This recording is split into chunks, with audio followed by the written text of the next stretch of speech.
Hello, I'm Carol Frost, Professor Emerita at the University of Wyoming. I had the opportunity to serve as a rotator at the National Science Foundation for several years in the Division of Earth Sciences. One of the wonderful things about NSF is that they bring in faculty from universities across the country to be temporary program officers who work with the permanent staff. These rotators come to NSF headquarters located in Alexandria, Virginia, just across the Potomac from Washington, D.C. And they typically serve for 1 to 2 years.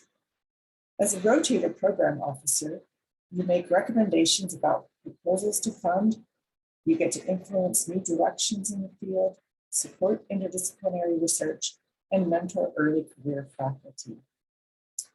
Being a rotator is a great experience.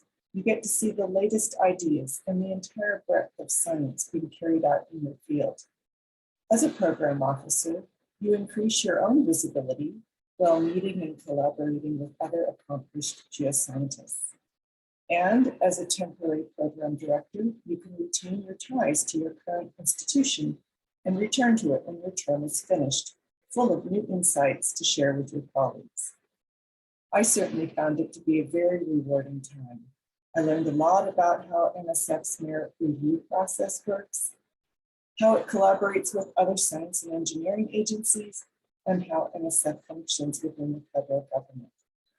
I broadened my knowledge of the spectrum of geoscience research being funded by NSF, met dozens of really talented people, and got to enjoy all the cultural benefits of being in the large city that is our nation's capital. So how does it work? There are 2 ways. Many rotators come on an Intergovernmental Personnel Act assignment, or IPA. Effectively, this arrangement allows you to be temporarily assigned to work at NSF while remaining on your home institution's payroll. Your salary and benefits continue to be paid by your home university. NSF simply sends them the money to cover those costs while you are working as a program officer. If your university pays you less than the minimum salary for an NSF program officer, your pay will be supplemented to bring you up to that minimum. NSF will also provide you either a per diem allowance or a round-trip move of household goods. The other way you can be paid as a rotator program officer is on the visiting scientist program. Here you take a non-paid leave of absence from your regular job. NSF pays your salary at a level set by the agency. Rotators on this program also get per diem or a move of household goods. You might ask, what do rotators do exactly? Something big. You help NSF advance the progress of science. But not to worry, there's lots of training in how to do that. Understanding the merit review process is the most important part of that training. You join a cohort of new program officers who take a series of courses called Merit Review Basics. It covers everything from conflict of interest to the mechanics of sending proposals out for review and running panel meetings. Then you are ready for the main job of a program officer, managing the merit review process.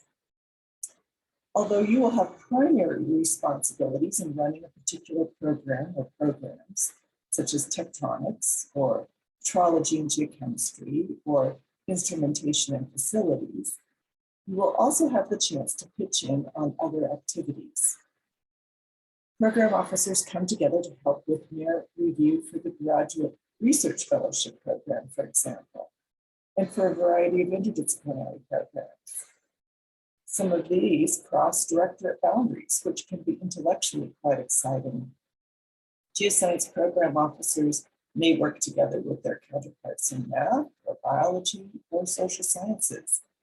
These cross-cutting programs present great learning opportunities when you meet and hear about projects that you normally wouldn't come across. There are other interesting activities too.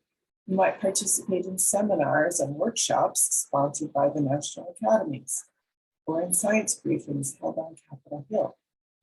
There are regular meetings with counterparts at agencies including USGS, DOE, and NASA. I found these events enlightening and stimulating, and I gained a better appreciation of how the federal science agencies work together to accomplish their missions. Every year, program officers in the Geosciences Directorate get to attend a number of professional meetings, from AGU and GSA to more specialized gatherings.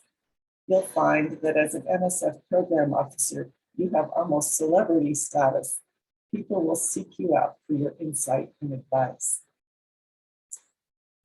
NSF is always trying to figure out how to do things better, and Rotator program officers contribute to these efforts too.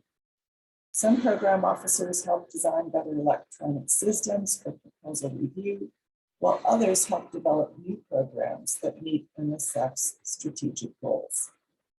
The agency really benefits from the fresh eyes and new ideas that their Rotator program officers bring to the table. You may ask, how do I keep my research program going if I become a rotator? Here there is good news. NSF knows that if they want to attract strong research active faculty as rotator program officers, they need to make it possible for them to keep up their research. So they have a program called Independent Research and Development, or IRD. You submit a plan in advance, including the time, the travel expenses, and research costs associated with continuing the research.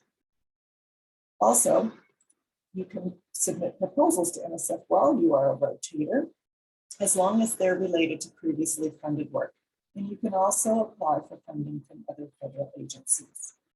And once you leave NSF, you can submit proposals the very next day. I actually found my research was pretty productive during my rotation at NSF. The IRD program permitted me time off to do field work and to return to my home institution to work with my students. In addition, because the NSF job was 8 to 5, I had a lot more time in the evenings and on weekends to read and write than I would have had at home. NSF even paid publishing charges for the papers that came out during my time there. It was pretty sweet. I hope I've convinced you that being a rotator program officer is worthwhile. So next, let's talk about how you persuade your home institution to permit you to go on a temporary assignment to NSF. What's in it for the university? Well, I think they benefit in a number of ways. First, it is a real honor for the institution to have one of their faculty members detailed to NSF, something they can brag about. Second, and more important, you will return with a deep understanding of the merit review process, and you can share that knowledge with university colleagues. You'll be familiar with the current research in your field being done across the country and with the people doing that research. You become an information resource at your institution, and that is invaluable. So, how do you let NSF know you're interested? Simply contact your program officer or the relevant geoscience division director, be it in earth sciences, oceanography, or atmospheric sciences. Because rotators typically have terms of 1 to 2 years, there's always a need to have new people coming on board as others cycle off.